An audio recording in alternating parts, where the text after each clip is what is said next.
오늘 또 우리 교회 여명홀의 귀한 비전을 함께 나누겠습니다. 하나님의 영광을 나타내는 예배터, 자기 중심에서 벗어나 타자와 교제하는 놀이터, 복음을 전할 인재 양성의 배움터, 예배터, 놀이터, 배움터의 또 귀한 비전을 또 우리 가운데 먼저 또 세움받기를 원하고요. 또 이사야 58장 12절 또 말씀을 통하여서 우리 교회에 주신 올 한 해 다시의 비전을 우리가 함께 나누면 좋겠습니다. 올해 황폐된 곳들을 다시 세우고 역대 파괴된 기초를 다시 쌓고 무너진 데를 보수하고 또 길을 수축하여 거할 곳이 되게 하는 이 귀한 비전이 저와 여러분들의 삶, 가정 그리고 우리 교회를 통해서 하나님께서 이루어 주시기를 주님의 이름으로 축복합니다. 오늘은 요한 2서를 함께 읽었는데요. 요한 2서는 신약에서 가장 짧은 편지라고 볼 수 있죠. 가장 짧게 되어진 하나님의 말씀이고요. 요한 2서도 요한 1서와 마찬가지로 저자를 사도 요한으로 보고 있습니다. AD 90년에서 95년 사이에 기록이 되어져 있고요. 우리가 방금 읽어서 우리가 느낄 수 있지만 요한 1서의 내용이 반복이 되고 있어서 요한 1서의 축소판으로 보기도 합니다. 그러니까 요한 1서가 5장으로 되어 있는데 이게 너무 길어서 힘들다. 그러면 요한 2서 읽으시면 됩니다. 그러니까 요한 1서의 중요한 내용이 요한 2서에 기록이 다 되어져 있습니다. 우리는 요한 2서를 통해서 당시 적그리스도라고 불리는 영지주의자들, 그러니까 여러분 요한 서신, 요한 1, 2, 3서, 그러니까 요한 서신을 딱 생각 떠올리면 동시에 떠올려야 될 이단들이 저 영지주의라고 하는 것이 여러분 머릿속에 좀 떠올랐으면 좋겠어요. 그런 이단들이 조금 더 깊게 성도들에게 들어왔다라고 하는 것을, 그래서 성도들을 미혹하고 있다라고 하는 것을 우리가 느낄 수가 있습니다. 이제 다음 시간에 우리가 볼 텐데요. 오늘은 먼저 1절부터 6절까지를 우리가 함께 읽었는데, 이 편지를 쓴 사도 요한은 자신을 뭐라고 소개하고 있죠? 1절에 장로인 나는. 그러니까 여기서 이제 딱 이 성경을 이서를 읽는 분들이 왜 사도라고 안 하고 장로라고 했을까? 그래서 사도 요한이 안 쓴 거 아닐까? 이제 이렇게 약간 생각되는 부분이 있을 수도 있겠습니다. 장로인 나는, 그러니까 여기서 장로는 오늘날 개혁교회 우리 제도 안에서 불리는 어떤 장로의 직분이 말하는 것이 아니고요. 유대교회 전통 안에서 나온 호칭입니다. 그러니까 나이가 지극히 많고, 그러니까 사도 요한이 굉장히 나이가 많았잖아요. 그리고 연륜이나 어떤 경험이 많은 어른을 지칭해서 장로라고 부르기도 했고요. 또 어떤 공동체에서 지도자의 직분, 그러니까 성경 안에서 이제 감독이라고 할 수 있죠. 그러니까 그런 직분을 맡은 사람을 보통 장로라고 불렀습니다. 그러니까 오늘날 우리의 언어로 얘기를 하면 신뢰할 만한 신앙의 어른, 신뢰할 만한 신앙의 어른, 그러니까 믿음의 공동체 안에서, 그리고 공동체를 넘어서서 세상적으로 봤을 때도 신뢰하고 본받을 만한 그런 어른이라고 우리가 생각하면 될 듯 싶습니다. 그러니까 오늘날 그 어려운 문제점 중에 하나가 그러니까 어른이 많이 없다라고 하는 거죠. 그러니까 본받고 따라갈 만한 어른이 그렇게 많지 않기 때문에 젊은 세대, 우리 다음 세대들이 길을 잘 못 찾고 있고, 따라갈 만한 멘토, 그러니까 이런 어른들이 잘 보이지 않아서 그런 어려움들이 있다라고 사회적인 진단을 하기도 합니다. 그러니까 사도 요한이 자신이 장로라고 이렇게 소개한 이유는 사도라고 하지 않고, 그 당시 요한을 사도인지 모르는 사람이 거의 없었다라고 하는 것. 그러니까 요한이 사도라고 하는 것은 이미 다 알고 있었을 거고, 그리고 장로라고 하는 이 호칭이 조금 더 성도들에게 친근하게 갔을 거라고 하는 그런 의미로서 또 이렇게 자기가 장로라고 소개한 것 아닐까라는 생각을 해보게 됩니다. 그리고 이 편지를 받는 사람이 구체적으로 언급이 되어져 있어요. 1절에 또 보니까 장로인 나는 택하심을 받은 부녀 그의 자녀들에게 편지하노니. 그러니까 이 편지를 받는 대상이 딱 정해져 있어요. 택하심을 받았다라고 하는 부녀 그리고 그의 자녀들. 그러니까 13절 마지막 13절에도 보면 택하심을 받은 내 자매의 자녀들에게 이렇게 한 번 더 언급을 하고 있죠. 근데 이렇게만 나와 있고 이 편지를 받은 사람의 이름이 누구인지는 나오진 않았습니다. 그냥 이렇게 택하심을 받았다라고 하는 어떤 여자들 그리고 그의 자녀들 이렇게 우리가 생각해 볼 수 있죠. 여기서 중요한 것은 택하심을 받았다라고 하는 거죠. 택하심을 받은 사람이라고 하는 것. 그래서 이 편지를 받은 사람이 어떤 부녀라고 하는 어떤 개인이면서 또 그의 가족을 의미하니까 그의 자녀라고 했으니까 공동체라고 할 수 있겠죠. 그러니까 개인적이면서 공동체, 어떤 작은 공동체에게 주는 사도 요한의 메시지입니다. 그러니까 우리가 좁게 보면 어떤 요한이 어떤 한 가정의 한 개인에게 쓴 편지이기도 하고 넓게 보면 어떤 신앙 공동체에게 쓴 편지라고 우리가 읽으면 좋을 것 같습니다. 또 한 가지는 부녀와 그의 자녀들이라고 했으니까 어떤 여성, 그러니까 여성을 대상으로 직접적인 대상으로 썼다라고 하는 점이 우리가 한번 주목해서 볼 점이고요. 왜냐하면 성경의 여러 부분에서도 그리고 당시 문화적인 시선으로 봤을 때 굉장히 성경도 남성 중심적인 평향이 굉장히 많이 있습니다. 그럼에도 불구하고 그 안에 보면 곳곳에 등장하는 어떤 루시랄지 에스더라고 할지 어떤 여성 사사 중에도 여성이 있잖아요. 그러니까 여선지자도 있고 그럼에도 불구하고 이 성경 안에는 하나님께 쓰임 받았던 여성들의 이야기가 많이 있다라고 하는 거죠. 그래서 세상적인 어떤 그런 관점을 뛰어넘는 또 굉장히 오래 역사가 오래전에 쓰여진 건데 그럼에도 불구하고 하나님께서 동등되게 그렇게 사용하셨다라고 하는 것을 우리가 성경의 어떤 놀라운 점으로 우리가 생각해 볼 수 있고요. 그러니까 이 점이 우리에게 왜 시사하는 바가 크냐면 시위도 지금 일어나고 있지만 그러니까 오늘날에도 깊게 뿌리 박혀 있는 이 차별의 문제 있잖아요. 그러니까 이 문제가 우리 사회를 굉장히 혼란스럽게 하고 있는데 이 다르다라고 하는 것이 차별을 낳지 않도록 우리가 성경 말씀을 읽으면서 우리의 마음도 그렇게 변화시켜 가야 되겠죠. 그러니까 차별의 눈을 우리가 항상 지워야 됩니다. 신앙적인 것도 그렇고요. 세상을 바라보는 눈도 그렇고요. 베드로도 그랬잖아요. 베드로도 그 예수 그리스도를 만났고 또 예수 그리스도를 믿는 믿음으로 사도의 역할을 하는데도 불구하고 그 유대 교회 전통이 아직도 그 프레임이 쓰여져 있어가지고 자신이 속하다고 생각한 그런 것들이 있었잖아요. 그러니까 하나님께서 바구니를 내려주면서 내가 괜찮다는데 네가 왜 그렇게 생각하느냐. 그러니까 그런 것들을 자꾸 하나님께서 깨주시는 장면도 있으니까 우리는 얼마나 많겠습니까? 우리가 지금까지 살아온 어떤 경험이나 지식이나 또 굳어진 우리의 어떤 신앙적인 그런 관념들이 그건 절대로 안 되는 거야 라고 하는 그런 것들이 우리 안에도 많이 있을 수 있다라고 하는 거죠. 그런 것들을 통해서 우리가 어떤 것들을 바라보고 또 사람을 바라볼 때 차별이나 편견이 나오게 될 수도 있기 때문에 그런 것들을 하나님의 말씀 안에서 하나님의 마음으로 자꾸 깨가는 것이 우리가 더 성숙한 신앙으로 나아갈 수 있는 어떤 방법이 될 수 있다라고 하는 거죠.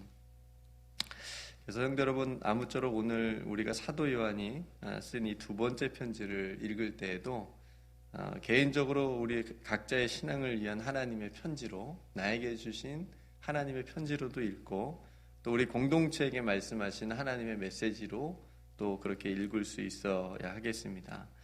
그래서 오늘 본문에서 우리가 나눌 말씀은 두 가지인데, 교회를 세우는, 그러니까 우리 각자 성도, 우리 나를 세우는 것도 되고 또 교회 공동체를 세우는 두 가지 중요한 기둥을 함께 살펴보려고 하는데, 그게 뭘까요? 한번 맞춰보실래요? 오늘 말씀 안에서 속으로는 다 맞추셨겠죠? 진리와 사랑. 진리와 사랑.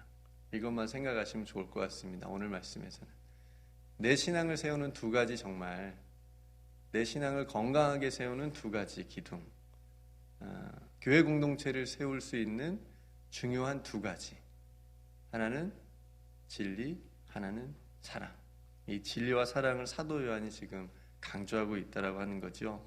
3절에 보니까 은혜와 긍휼과 평강이 하나님 아버지와 아버지의 아들 예수 그리스도께로부터 진리와 사랑 가운데서 우리와 함께 있으리라. 여러분들이 계속해서 요한 1서를 우리가 보았는데, 요한 1서를 보면서 사도 요한이 참 성도를 굉장히 사랑하고 또 교회를 사랑하는 사람이라고 하는 것을 제가 느끼게 됐어요. 정말 사랑하는 분이구나. 그리고 그 사도 요한이 가지고 있는 별명답게, 사도 요한의 별명이 뭐죠? 사랑의 사도. 네, 사랑의 사도라고 하는 별명이 있거든요. 그러니까 사랑이 참 많은, 그러니까 그 예수 그리스도께 받은 그 사랑을 가지고 하나님의 백성을 사랑하고 교회를 사랑하는 그런 마음이 요한 1서를 지금 우리가 보면서 제가 느낄 수 있었고요. 실제로도 그렇게, 그래서 서로 사랑을, 형제를 사랑해야 된다, 그런 사랑을 계속해서 강조한 것을 우리가 볼 수가 있었지요. 오늘 또 진리와 사랑을 강조한 거예요. 성도 여러분, 성도에게는 진리와 사랑, 이 두 가지 기둥이 반드시 있어야 됩니다. 교회 공동체도 마찬가지예요. 다른 건 조금 부족해도 진리와 사랑은 충만해야 됩니다. 여기에 집중을 해야 돼요. 이게 부족하면 어딘가 문제가 생기게 됩니다. 진리는 우리가 아는 대로 예수 그리스도를 의미하는 거죠. 진리는 예수 그리스도십니다. 진리는 예수 그리스도시고 예수 그리스도는 진리십니다. 이게 우리의 신앙 고백이죠. 그리고 사랑이라고 하는 것은 그 진리, 예수 그리스도로부터 비롯된 사랑이어야 된다고 하는 거죠. 그러니까 내가 내 사랑이 아니고 내가 예수 그리스도께서 받은 사랑이 나와야 된다는 겁니다.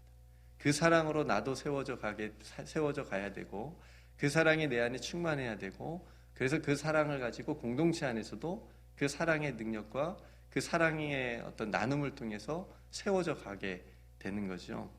왜냐하면 우리 사랑은 어떤 한계가 있어요. 우리 각자의 인간적인 사랑 한계가 있어요. 조금만 서운하게 해도 잘했다가도 금방 눈빛이 달라지고 수가 틀려지는 경우가 얼마나 많은지 몰라요.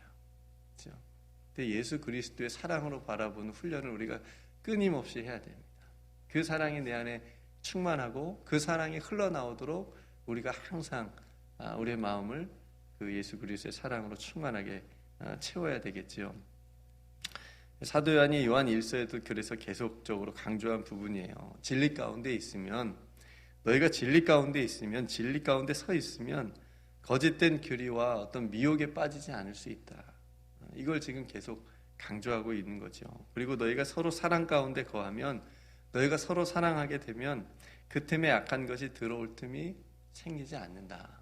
이걸 지금 사도 요한이 계속해서 강조하고 있고, 요한 2서에 와서도 그걸 강조하고 있는 거예요. 그래서 진리와 사랑은 저와 여러분들의 신앙에 굉장히 중요한 두 기둥이고, 또 우리 교회 공동체를 세워가는데 정말 중요한 기둥이다라고 하는 것.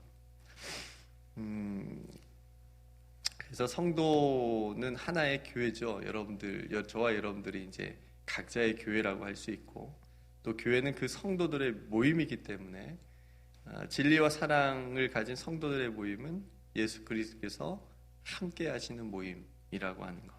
그리고 그 열매는 서로 사랑하는 모습으로 나타나야 된다라고 하는 것. 사도 요한이 지금 이러한 성도와 교회의 모습을 기대하고 편지를 쓰고 있는 거예요. 그렇게 세워져 있고 그렇게 세워져 가기를 바라는 마음으로 이 편지를 쓰고 있는 겁니다. 저는 하나님께서 동일하게 우리에게 이런 모습을 원하신다고 믿습니다. 너 안에 예수 그리스도의 진리가 충만하길 원하고, 그래서 그 예수 그리스도부터 나오는 그 사랑도 충만해서 진리와 사랑이 너희 안에 거하여서 그 사랑의 능력으로, 그 진리의 능력으로 너희들이 온전히 서 있기를 원한다 라고 하는 것이 하나님께서 우리에게 바라시는 모습이라고 하는 거죠. 여기서 한 가지 우리가 생각해 볼 게, 이렇게 여러분들에게 말씀드리고 싶어요. 우리는 보편적이면서 절대적 진리인 예수 그리스도를 믿고 있다라고 하는 겁니다. 이 말 한번 잘 생각해 보세요. 우리는 보편적이면서 절대적인 진리이신 예수 그리스도를 우리가 믿는 겁니다. 그러니까 이 말은 누구든지 예수 그리스도를 믿으면, 이건 보편적인 거예요. 누구든지 예수 그리스도를 믿으면 하나님의 자녀가 되는 은혜가 주어지기 때문에 그렇습니다. 그렇죠? 누구든지, 이 누구든지 저와 여러분들이 은혜로 들어간 거예요.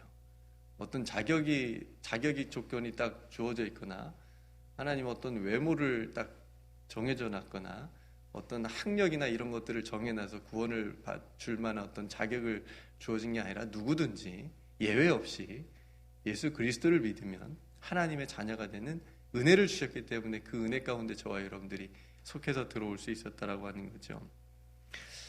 여러분, 교회도 한번 생각해 보세요. 그런데 교회도 마찬가지입니다. 교회도 예수 그리스도를 믿는 교회, 신앙 고백을 함께하는 교회는 하나의 교회인 거죠. 하나의 교회. 그런데 교회를 생각하면 개별적인 교회로 생각할 때가 우리가 참 많이 있습니다. 그러니까 교회도 보편적인 하나의 교회입니다. 우리가 사도신경에서 고백한 것처럼 하나의 교회거든요. 보편적인. 여러분들은 어떠실지는 모르겠는데, 저는 이제 다른 교회에 이렇게 어떤 행사나 이럴 때 할 때 가볼 때가 있잖아요. 굉장히 저는 편해요. 거기 가도 저만 이상한 것 같기도 하고, 어떤 분들은 내 교회가 아니라서 좀 불편하고 막 그렇게 말씀하시는 분도 있는데, 이상하게 저는 그냥 거기도 내 집 같고 그런 편안함이, 교회라고 하는, 교회가 주는 편안함을 똑같이 느끼게 되거든요. 왜 그럴까요? 동일한 하나의 고백이기 때문에, 하나님의 집이기 때문에. 그렇죠? 요즘에 개교회주의라고 하는 이 자기 교회 중심적인 그런 성향들이 굉장히 강한 부분이 있습니다. 그냥 내 교회만 이렇게. 그러면 어떤 연합이 힘들죠. 뭐 함께 하는 게 힘듭니다. 그냥 당신네 교회는 당신네 교회들이 알아서 하시고, 우리 교회는 우리 교회만 알아서 하고, 그러니까 이런 모습들이, 그러니까 서로 하나의 교회인데 거기에서 어떤 일이 벌어지는지 잘 뭐 신경도 쓰지 않고 관심도 없고. 제가 학생 때 기억을 떠올려 보면, 아마 우리 어렸을 때부터 성도님들 교회 다니신 분들은 아마 그러셨을 것 같은데, 여러 교회가 연합해서 아름다운 행사를 가지곤 했어요. 1년에 한두 번 정도는 가서 뭐 문학의 밤도 한다든지 찬양 집회도 같이 한다든지. 근데 이상하게 시간이 지날수록 쉽지 않아졌습니다. 그러니까 시대적 흐름도 있겠고 뭐 여러 가지 요인도 있겠지만, 그 결과는 어떻게 나타나냐면 그냥 완전히 모르게 돼버렸어요. 연합하지 못하게 된. 그러니까 그런 의미에서 우리 교회가 하고 있는 어떤 이민자 보호교회라고 하는 이 운동이 정말 중요한 것 같아요. 우리가 하나의 교회라고 하는 것을 다시 한번 확인케 해주는 정말 중요한 일인 것 같아요. 그러니까 한 공동체에서 우리가 신앙생활은 비록 하고 있지는 않지만, 다른 어려운 교회들을 돕고 어려운 성도들을 우리가 돕고 그의 자녀들도 우리가 생각하고 기도해주고 돌봐줄 수 있는 것, 이것이 정말 하나의 교회로서의 모습인 거죠. 예수 그리스도를 함께 구주로 고백하는 공동체의 그런 모습인 거죠. 여러분, 교회가 경쟁해야 됩니까? 안 해야 됩니까? 안 해야죠. 네. 교회는 세상이 아니기 때문에 우리 교회만 부흥해야 돼. 이거는 하나님이 정말 기뻐하시는 모습도 아니고 교회의 참모습도 아니죠. 교회는 경쟁하는 것이 아니고 서로를 함께 서로 함께 손잡고 세워가는 하나님의 나라를 세워가는 그런 공동체라고 하는 사실을 목회자부터 깨달아야 되겠죠. 목회자부터 각 교회 목회자들부터 그런 것들을 생각하고 있어야 되겠죠. 그러니까 이런 일이 가능하기 위해서는 이 두 가지 오늘 나누고 있는 이 두 가지가 있어야 돼요. 진리와 사랑이 있어야 됩니다. 그래야 이런 일들이 일어날 수 있어요. 우리가 예수 그리스도라고 하는 진리 안에 거하고 진리이신 예수 그리스도를 통해서 받은 사랑을 함께 나누는 삶이야말로 우리가 진정 하나님께서 우리에게 원하시는 삶이다라고 하는 것을 오늘 말씀을 통해서 여러분 마음 가운데 새겼으면 좋겠습니다. 그러니까 우리가 이 진리라고 하는 것, 예수의 진리라고 하는 건 교회 안에 있는 것만이 아니에요. 그렇죠? 교회만 주구장창 나오셔야 돼요. 교회 안에만 있는 게 아니고 교회 밖에 세상에도 있는 겁니다. 그러니까 이 말은 무슨 말이냐면 예수 그리스도께서 교회 안에만 계시지 않는다는 거예요. 아니면 만약 그렇게 되면 요한복음 3장 16절이 좀 바뀌어야 돼요. 하나님이 이처럼 교회를 사랑하사 이렇게 바뀌어야 돼요. 그런데 뭘 사랑하죠? 세상을 사랑하사. 하나님이 이처럼 세상을 사랑하사 독생자 예수 그리스도를 보내주셔서 그분이 그 세상의 곳곳에 물론 자기의 어떤 갈릴리, 나사렛, 예루살렘 그 울타리 안에서 사역하셨지만 그곳에서 가장 지극히 작은 자들과 함께 하셨잖아요. 그게 예수 그리스도의 사역이셨어요. 그러니 우리의 사랑도 마찬가지입니다. 어떤 예배당 건물을 넘어서야 정말 예수님 믿는 또 예수님을 더 오는 그 진정한 사랑의 능력이 나타나는 것이라고 봅니다. 그러니까 진리, 예수 그리스도의 진리는 교회를 통하여서 우리가 공급을 받고 그리고 그 진리를 통해서 우리가 받은 어떤 깨달은 사랑, 그 사랑은 세상을 통하여 증거하고 나타내야 된다라고 하는 거죠. 그게 건강한 신앙입니다. 그러니 우리가 먼저 이 진리 한 공동체로 뜨겁게 믿고 또 사랑하고 또 세상에 나아가서 그 사랑의 모습을 증거하는 것, 이것이 하나님께서 기뻐하시는 성도요 공동체의 모습이라고 하는 겁니다. 그래서 오늘 말씀을 통해서 우리가 다시 한번 우리 각자도 점검해 봤으면 좋겠습니다. 우리 공동체도 점검해 봤으면 좋겠어요. 우리 안에 변함없는 영원한 예수 그리스도의 진리가 정말 살아있는지, 내 안에 정말 살아 숨쉬고 있는지, 정말 굳건하게 내가 진리 가운데 거하고 있는지, 그리고 나의 사랑의 모습은 그 진리에 기초하고 있는지, 그냥 내가 나한테 잘해주니까 내가 사랑하고 이런 어떤 인간적인 사랑이 아니고 정말 예수 그리스도를 통해서 내가 사랑하고 있는지, 그렇게 바라보고 있는지를 한번 점검해 봤으면 좋겠습니다. 그래서 내 안에 그리고 우리 공동체 안에 이 진리와 사랑이라고 하는 정말 중요한 두 기둥이 굳건하게 건강하게 튼튼하게 세워져서 진리와 사랑이 우리 가운데 충만하기를 주님의 이름으로 축복합니다. 어제도 목사님께서 교회 권세를 말씀해 주셨잖아요. 음부의 권세가 틈타지 못하는 교회의 권세. 저는 성도와 교회는 이 진리 가운데 있으면 무너지지 않을 줄로 믿습니다.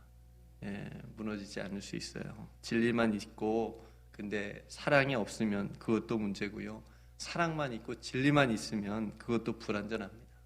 그러니까 진리와 사랑이 딱 있으면 그 건물이 무너지지 않을 수 있습니다. 우리 신앙의 건물이 무너지지 않을 수 있어요. 공동체가 무너지지 않을 수 있습니다. 진리는 나를 지켜주고요. 사랑은 내가 누구인지, 우리가 누구인지를 드러내줍니다. 진리가 여러분들을 지켜주는 거예요. 진리 대신 예수 그리스도가 여러분들의 믿음을 지켜주고 여러분들의 삶을 지켜주는 겁니다. 그리고 그 사랑은 내가 누구인지, 우리 공동체가 어떤 공동체인지를 세상에 보여주는 겁니다. 그래서 굉장히 중요한 부분입니다. 그래서 우리가 이 함께 서 있는 진리와 사랑이라고 하는 이 두 기둥을 통해서 저와 여러분들의 믿음의 집이 반석 위에 정말 세워진 집과 같이 튼튼하고 정말 뭐라고 해야 될까요? 무너지지 않는, 쉽게 흔들리지 않는 그런 믿음의 반석 같은 집들을 다 세워져 가고 우리 공동체도 또 세상에서 그런 공동체로 앞으로도 계속 세워져 가기를 주님의 이름 축복합니다. 오늘 말씀을 생각하면서 여러분 함께 기도해 주시고요. 오늘 두 가지 정말 중요한 내 신앙의 그리고 우리 공동체의 중요한 진리와 사랑이라고 하는 것을 한번 점검해보고 내가 정말 예수 그리스도의 진리 안에 거하고 있는가, 진리가 내 안에 숨쉬고 있는가, 그리고 내가 사랑은 예수 그리스도 오는 그 사랑을 가지고 내가 베풀고 있는가, 그 사랑을 나누고 있는가, 서로 사랑하고 있는가. 오늘 말씀을 생각하면서 또 우리 각자를 위해서 기도하고요, 또 우리 공동체가 이 진리와 사랑 가운데 정말 하나님께서 기뻐하시는 그런 공동체가 될 수 있도록 기도했으면 좋겠고요.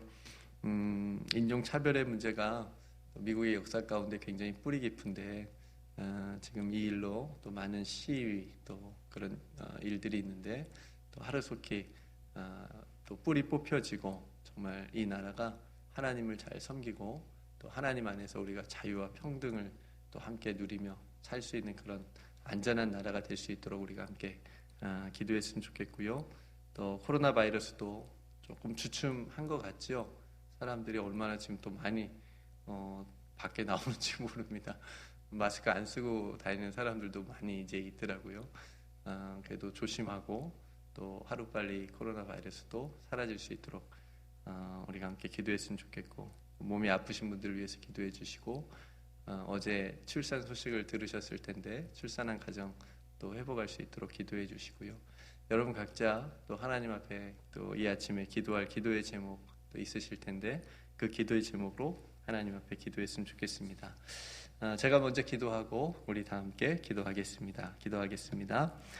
은혜로우신 아버지 하나님, 오늘도 요한 2서의 말씀을 우리가 함께 나누었습니다. 특별히 말씀 가운데 진리와 사랑, 하나님 정말 이 중요한 두 가지 또 주제를 가지고 우리가 생각해 봤습니다. 내 신앙을 바치고 있는 이 두 가지 기둥, 진리와 사랑이 날마다 우리 안에 충만할 수 있도록 주님 역사하여 주시옵소서.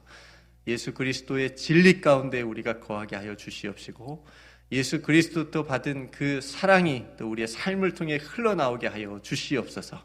그래서 아버지 하나님, 진리가 나를 지켜주고 사랑이 내가 누구인지, 우리 공동체가 어떤 공동체인지를 세상에 드러내고 나타내고 증거할 수 있는 그런 우리 성도들의 삶과 또 우리 공동체가 될 수 있도록 축복하여 주시옵소서.